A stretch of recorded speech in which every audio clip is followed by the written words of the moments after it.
In today's video, we're going to be discussing all the latest NHL trade rumors, mainly focusing on teams like the St. Louis Blues, the Calgary Flames, the Buffalo Sabres, and the Toronto Maple Leafs. And all that's coming up next.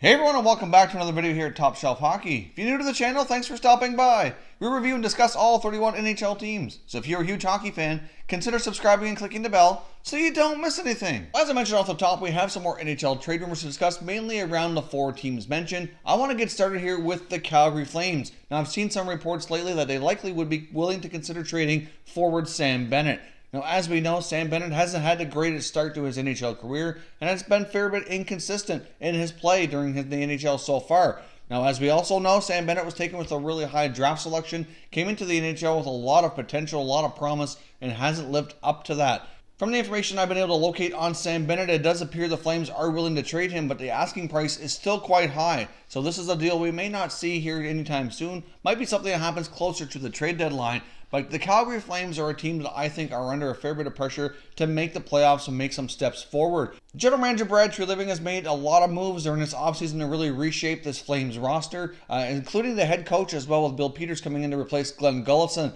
So the Calgary Flames have done a lot to change direction and really reshape this team. So I do think they're under a fair bit of pressure to make the playoffs and have some progress move forward here. I know myself, I've predicted that the Calgary Flames should be a playoff team based on all the improvements they've made. As we've seen so far in the few games they've played, they have looked good at times, but there's certainly some inconsistencies in some areas of the team that very well might need to be addressed later in the year if they're going to be serious about making a playoff push. As they move forward later into the season, I want to address some of those needs to help hopefully improve the team and really make a playoff push. Sam Bennett might be a trade chip that they might be able to play here in order to make a move. Now, obviously, they may have to come down on price because, as I said, they're apparently asking a fairly high price tag for Sam Bennett right now. And if he's not performing well, then clearly the price tag isn't going to be answered by any other teams. At the same time, though, the Flames are quite hesitant to trade him for a lower price tag just because they're concerned, obviously, that they could move him and he could really find his game and flourish with another NHL club that they were expecting him to find when they drafted him. So I do think it's quite possible the Calgary Flames are making a run for the playoffs, and if the Sam Bennett's having another season where he's having an inconsistent type of play, that is quite possible he could find himself on the trading block and he could very well be a piece they use in order to help improve this team here moving forward. The Flames are going to have to be careful with this one. They brought in Curtis Lazar from Ottawa a few years ago, who was another first-round pick with a high potential and has not lived up to it. And so far, even in his time in Calgary, they gave up a second-round pick for that player, and he has not worked out at all for them. Where meanwhile, the second-round pick has already developed into a player who's playing on the Senators roster currently. So you do have to be careful just not to overpay, but at the same time, these guys still have a lot of potential being so young. So the Flames ought to proceed with caution here, but I do think Bennett's going to find himself on a trading block here sometime before the end of the season. Moving on to the Buffalo Sabres and newly acquired forward Jeff Skinner. Now, as we know, they've yet to ink him to a long-term deal, so until that happens, there's going to be some speculation around his long-term future with the Sabres. Now, I do think from both sides, they would probably prefer to go through more of a feeling out process to see if Skinner can find his game and really produce at the level he's used to here in Buffalo, playing along some higher offensively talented players in the top six. And at the same time, Skinner's going to want to make sure that it's a good fit for him personally before he commits to them long-term as well. However, if there's no longer-term contract signed as we approach the NHL trade deadline, depending on how the Sabres are doing, I do think it's quite a possibility that Skinner could find himself on a move here yet again. Now, we fully expect the Buffalo Sabres to be an improved team this year. They've made a ton of offseason acquisitions, including 2018 first-round selection Rasmus Dahlin. They have some other notable rookies in their lineup as well, like Casey Middlestat, and some other trades that they made, including the big one with the St. Louis Blues this offseason. So on paper, at least, the Buffalo Sabres do look to be greatly improved. But of course, we'll see how many steps forward they can take during this season. If they are out of the playoff contention, especially as we approach the NHL trade deadline, would not be surprising to see Jeff Skinner on a move here yet again. Should Jeff Skinner find himself on a move here yet again, I think the teams that make the most sense here would be the San Jose Sharks and the Pittsburgh Penguins. Now, it was rumored last year the Penguins were quite interested in Skinner and were not able to work out a deal with the Hurricanes to make that happen. Now, one reason for that is the Carolina Hurricanes very well might have been asking for a higher price tag from the Penguins, being that they're division rivals. That is a very common practice amongst general managers, especially if they do trade within their own division. But now that he's part of the Atlantic Division, but as I mentioned before, the San Jose Sharks are another team to watch. Yes, they made a big acquisition this summer acquiring defenseman Erik Karlsson from Ottawa, but they are still going to have the cap space, especially on a short-term basis, to acquire another asset to give them even more of a playoff push here going down the stretch. Now, we also seen already this season the center Joe Thornton is already on injury reserve. They've indicated so far that was more of a precautionary thing, but as Jumbo Joe's had a lot of injuries the past couple of years, even though he started the year, said he was healthy, we're already running into issues. So not only do they have cap space currently, but they could end up having more cap space if some players like him end up on LTIR, freeing up more space. And depending on how things go with him this year, we'll see if he's in the lineup come playoff time as well. So the San Jose Sharks are definitely a team to watch. I think they're trying to really go all in this year. They really want to make a big move and try to go after the Stanley Cup while they have all these guys under contract. And I can certainly see them making another push to acquire another scorer like Skinner here before the deadline. Now jumping over to take a look at the St. Louis Blues quickly. As we know, they've struggled a little bit, giving up way too many goals here out of the gates. They made a lot of moves this offseason. Doug Armstrong was very busy between trades and free agency. He signed notable free agents like Patrick Maroon and David Perron and Tyler Bozak. So this team looks to be greatly improved on paper, but so far they're not getting it done on the defensive side of the game and in the net. So could we possibly see a case if the St. Louis Blues are scoring lots of goals but are not getting that defensive play and not getting that goaltending from Jake Allen? Could they consider trying to move him and do an upgrade in goal before we approach playoff time? At this point, I do think it's safe to say that Jake Allen's a pretty solid goaltender, but he has had a lot of inconsistent play here over the past couple seasons since they've given him the chance to run the net here after moving on from Brian Elliott. However, Jake Allen's really had a hard time kind of seizing that opportunity and really grasping that #1 role, proving that he is a top goalie as a starter, at least in the NHL, on a consistent basis. Now, as we know, there's really not a lot of big-name goaltenders on the market. It would be tough for St. Louis to make a big acquisition to really upgrade that during the season. It's something that would be probably easier during the offseason.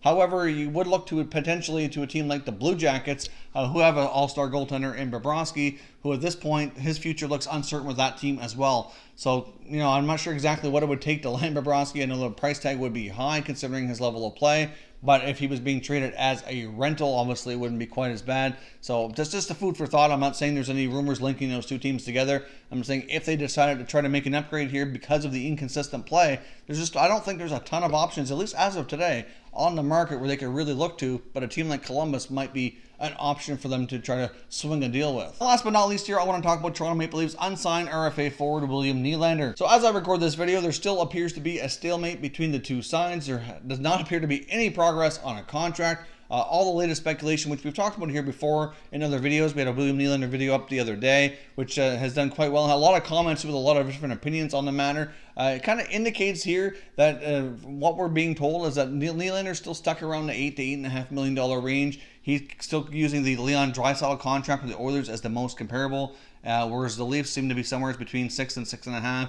Using other contracts like Nikolai Ehlers of Winnipeg and Pasternak of the Bruins as more comparables. I mean, really, Pasternak is making, I believe it's 6.6 or 6.7 million, and he certainly has outperformed Nylander at this point in their careers. So I think there's certainly a strong debate to say that Nylander really should be more of a $6 to $6.5 million player. This next part here is really just my opinion. This is not, I don't have any reports linking Nylander or the Leafs to these other teams. It just appears to me that the longer this drags on, the greater likelihood that he does get traded. So if he were to be traded, these are my opinions here on some of the most likely destinations that the Leafs will be talking to and looking at to try to bring back something to help move that team forward. As we know, the Leafs have a lot of firepower up front. It would probably make the most sense if they did make a deal with Nylander to bring in a top 4 defenseman, ideally a right shot defenseman. As we've seen so far in Leaf games this year, they've had 3 games so far. They played the Habs, the Senators, and the Hawks. They've had lots of scoring, but they've also given up a lot as well. Defense is certainly suspect and is still an issue for this team. A couple of the top teams that would make the most sense for the Leafs to talk to, one would be the Colorado Avalanche. For example, they have Tyson Barrie, who I think they would be willing to part with at this point. They have youngster Sam Girard, who's really emerged as a top right shot defenseman there. They also have guys like Connor Timmins and Cale Makar on the way up. So I do think Tyson Barrie is a player that they can part with, especially if the return is going to be a top 6 forward like a William Nylander. So I think talking to the Avalanche about a possible Nylander-Barrie trade makes a lot of sense. Now that might not be a 1-for-1 deal. all these trades I'm going to suggest may not necessarily be a one-for-one. They're just players that I think that the Leafs would make sense for them to target in the return. So Tyson Barrie in Colorado, certainly an option for sure, who would be a nice top 4 right shot defenseman.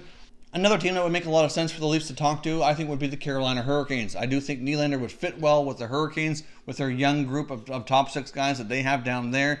They're obviously quite offensively gifted as well. They got Svechnikov and Aho and others, Nikash. That I do think Nylander would fit well with a lot of those players, and they have a lot of defensemen, and they could certainly consider moving a guy like a Justin Falk or a Brett Pesce, for example, depending on what type of defender the Leafs would prefer to target. Pesce obviously is a little stronger defensively. Falk's going to give you a little bit more points. Either way, all these contracts we've mentioned on the defensive side for the return for Nylander, their contracts are more manageable than what they could be looking at here with Nylander. That's an important piece.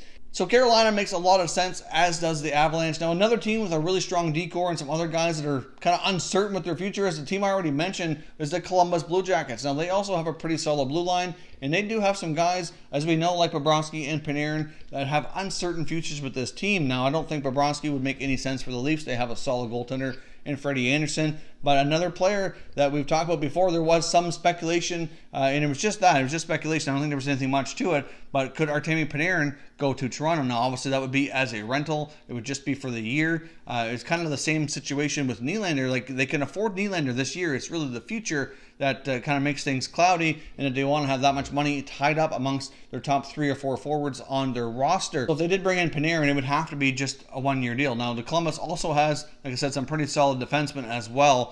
So at the same time, they may not necessarily have to target a guy like Panarin. I do think a trade involving Toronto and Columbus, if Panarin were to go to Toronto, I think would have to be a much bigger deal with more components in it. And I'm not really sure that kind of makes sense for the Leafs, given that it would just be strictly as a rental situation. But the Columbus Blue Jackets have a lot of great defensemen as well that they could target in that trade. And regardless of where Panarin goes, if the Blue Jackets are going to lose him, they would, be well advised to kind of try to pick up a guy like Nylander who could help offset some of the offense they're going to lose with Panarin. So I think from the Columbus Blue Jackets perspective, regardless of who's going back, it makes sense for them to look at a guy like Nylander. It makes sense for the Leafs to look at Columbus, considering the strong defensive core there they have, who could potentially pluck one of them back off the roster in exchange for Nylander. So as I mentioned before, those are just my suggestions and my thoughts on where Nylander could go should the Leafs end up having to trade him. Analyzing these other teams who could take him on, obviously you want to have a top 4 defenseman returning. That kind of makes sense for the Leafs, and at the same time you're going to want to make sure that the team he's going to, that they can accommodate the kind of contract that he's looking for and who would be willing to sign long term.